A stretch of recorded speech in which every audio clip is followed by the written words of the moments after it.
et bienvenue à bord de cette rame automatique. Notre réseau de transport est exclusivement réservé au personnel du centre de recherche de Black Mesa.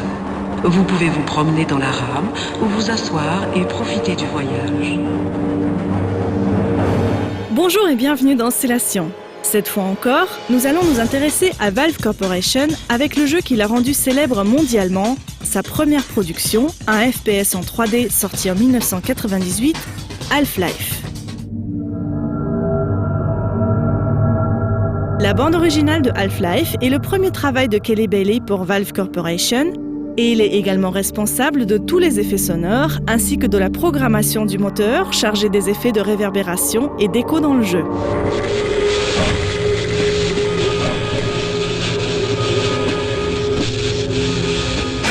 Ce moteur s'adapte aux événements du jeu de manière dynamique en modifiant par exemple immédiatement la nature de l'écho dès que l'espace occupé par le joueur change, ne serait-ce que par une porte ouverte vers une autre salle.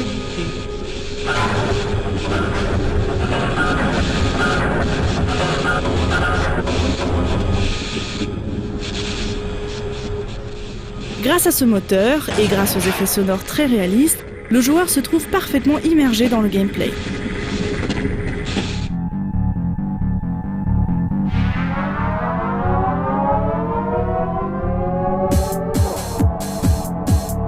L'immersion du joueur semblait d'ailleurs être l'une des préoccupations premières des développeurs pour Half-Life. Un jeu sans cinématique où le joueur ne perd à aucun moment le contrôle de son personnage, qui par ailleurs ne parle jamais et n'est jamais visible de l'extérieur, tout était pensé pour permettre aux joueurs de s'immerger le plus possible dans les événements du jeu.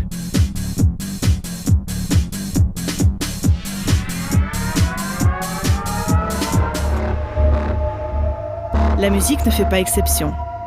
Bailey crée en effet des morceaux dynamiques qui ne servent pas tellement au scénario, mais accompagnent plutôt des événements spécifiques du gameplay.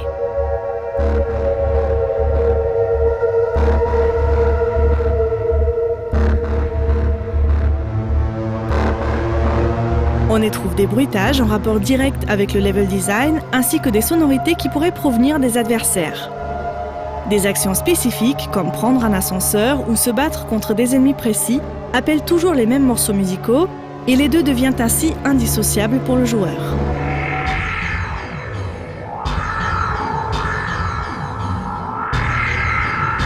C'est notamment pour cette raison que peu de joueurs de Half-Life se souviennent précisément de la musique, car elle ne contient que rarement des éléments clairement discernables.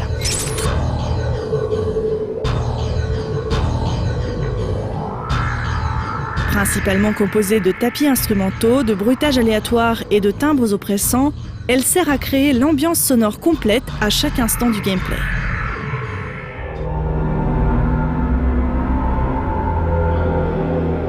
On y trouve des cris de monstres, des sirènes d'alarme, des bruits de moteur et nombreux autres bruitages qui accompagnent le joueur dans sa progression.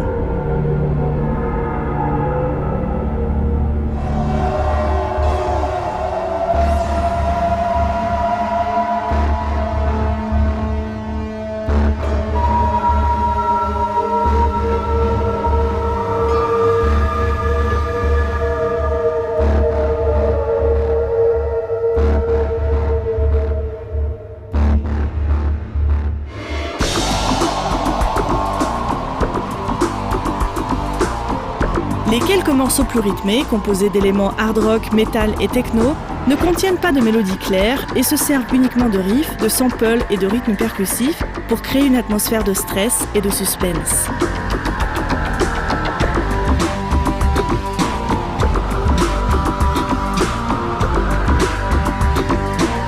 Cette symbiose entre bruitage et musique souligne et renforce le caractère immersif de Half-Life, car elle devient alors parfaitement indissociable du gameplay et le joueur ne l'aperçoit plus clairement comme une bande sonore, mais plutôt comme un élément à part entière du jeu, tel un élément du décor ou un événement dans le scénario. Enfin, ce n'est pas seulement par son travail sonore que Kelly Bailey est liée au jeu Half-Life. En effet, c'est son visage qui a servi de modèle à l'apparence du protagoniste de Half-Life, Gordon Freeman, dans les épisodes suivants de la série.